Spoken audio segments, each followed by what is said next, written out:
Voice of சாரதி சேனலுடைய subscribers எல்லாத்துக்கும் மிகப்பெரிய வணக்கம்ங்க. இன்னைக்கு நம்ம இந்த வீடியோல 1997 வெளிவந்த முக்கியமான ஒரு 15 படங்களை நமக்கு ரொம்ப பிடிச்ச படங்களை பத்தி பேசலாம் வாங்க. அதனால நானும் ஆபீசர் மாதிரி நடந்துக்கல. அதுக்காக நீங்க இனிமே நான் சொல்ல வேண்டியதை கோர்ட்ல சொல்லிக்கிறேன். நீங்க போகலாம். ஃபர்ஸ்ட் இருவர் மணிரத்னம் டைரக்ட் பண்ண படங்க. மோகன்லால், பிரகாஷ் ராஜ், ஐஸ்வர்யா ராய் நடிச்சிருப்பாங்க.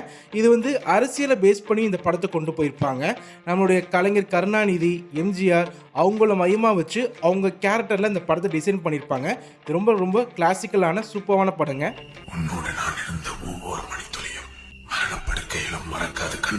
ரெண்டாவது காலமெல்லாம் காத்திருப்பேன், விஜய் சார் நடிச்ச படங்க. இவர் ஒரு பொண்ணை லவ் பண்ணுவாரு, பட் அவங்க லவ் பண்ண மாட்டாங்க, வேற ஊருக்கு ஷிஃப்ட் ஆயிடுவாங்க. இவர் மறுபடியும் அந்த ஊருக்கு போயிட்டு அந்த பொண்ணு வீடு பக்கத்தில் தங்கி அந்த பொண்ணை லவ் பண்ண வச்சாரா இல்லையா, அதான் படத்தோட கதை. இந்த படம் பார்க்காதவங்க கண்டிப்பா பாருங்க.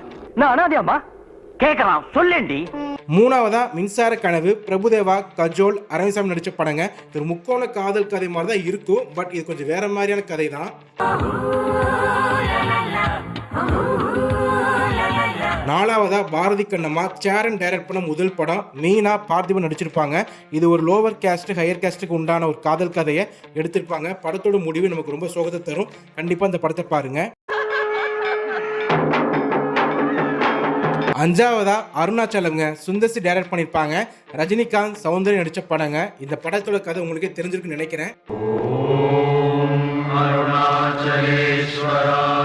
ஆறாவதா லவ் டுடேங்க, விஜய், சுவலட்சுமி நடிச்ச படம். லவ்வுக்காக எந்த ரேஞ்சுக்கும் எந்த எல்லைக்கும் போகக்கூடிய ஹீரோ கடைசியில் அந்த லவ்வே வேணாம்னு சொல்லி ஒரு முடிவு எடுக்கிறாங்க.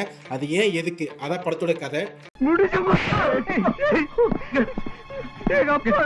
ஏழாவதா பிஸ்தா, கார்த்திக், நக்மா நடிச்ச படங்க. KS ரவிக்குமார் டைரக்ட் பண்ணிருப்பாங்க. படம் ரொம்ப ரொம்ப என்டர்டெய்னிங்கா இருக்கும், நகைச்சுவையா இருக்கும். பார்க்காதவங்க கண்டிப்பா பாருங்க, செம்ம டைம் பாஸா இருக்குங்க. எட்டாவதா பொங்கலோ பொங்கல், விக்னேஷ், சார்லி, வடிவேலு எல்லாம் சேர்ந்து நடிச்சிருப்பாங்க.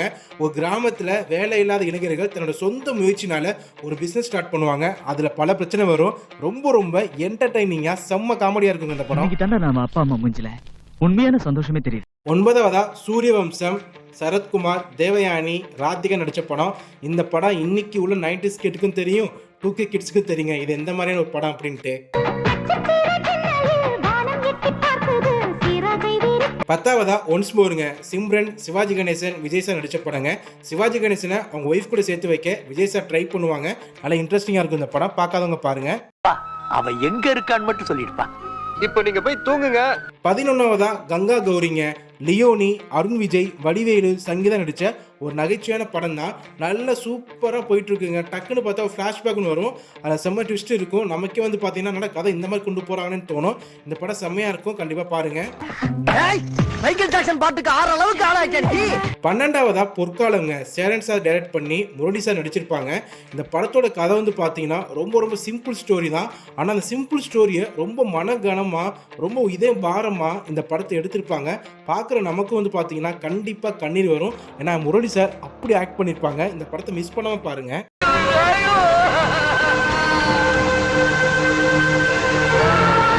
13வதா தேடினேன் வந்தது, பிரபு சார், கவுண்டமணி, மந்த்ரா, வெண்ணிராடை மூர்த்தி எல்லாரும் சேர்ந்து நடிச்ச ஒரு நகைச்சுவையான படங்க. செம்ம காமெடியா இருக்கும். இந்த படம் பார்க்கும்போது பார்த்தீங்கன்னா அப்படி இருக்குங்க. அது மட்டும் இல்லாமல் இந்த படத்துடைய வசனம், திரைக்கதை, கதை எல்லாமே பார்த்தீங்கன்னா கிரேசி மோகன், டைரக்டர் ரவிவர்மா. இந்த படம் பார்க்காதவங்க கண்டிப்பாக மிஸ் பண்ணாம பாருங்க, ஏன்னா அவ்வளோ ஜாலியா இருக்குங்க.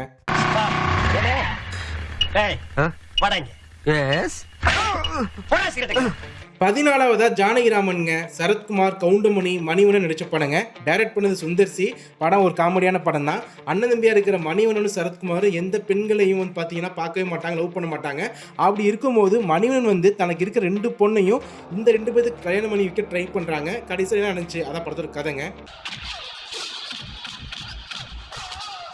15வதா பார்க்க போகிற படம் தான் காதலுக்கு மரியாதை. தமிழ் சினிமாவில் எத்தனையோ லவ் படங்கள், காதல் படங்கள் வந்தாலுமே சில படங்கள் மட்டும்தான் டக்குன்னு ஞாபகம் வரும். அதில் ஒன்று தான் நம்மளுடைய காதலுக்கு மரியாதை. விஜய், ஷாலினி நடித்த படங்க. செம்ம கெமிஸ்ட்ரி இருக்கும் படத்தில். இளையராஜா பாடல்கள் அத்தனை ஹிட்டுங்க. இந்த படம் கண்டிப்பாக எல்லாரும் பார்த்துருப்பீங்க. இன்கேஸ் யாராவது பார்க்காம விட்டீங்கன்னா பார்த்துருங்க. இது இந்த லிஸ்ட்ல உங்களுக்கு ரொம்ப பிடிச்ச படத்தையும், இன்கேஸ் நான் ஏதாவது படத்தை மிஸ் பண்ணியிருந்தேன்னா அந்த படத்தை கண்டிப்பா மென்ஷன் பண்ணிட்டு போங்க. ஸோ இதெல்லாம் டக்குன்னு தோணுச்சு, பட்னு சொல்லிட்டேன். என்னடா பாத்துட்டு நிக்கிற? இனிமே நீங்க 2 பேரும் சுதந்திர பறவை.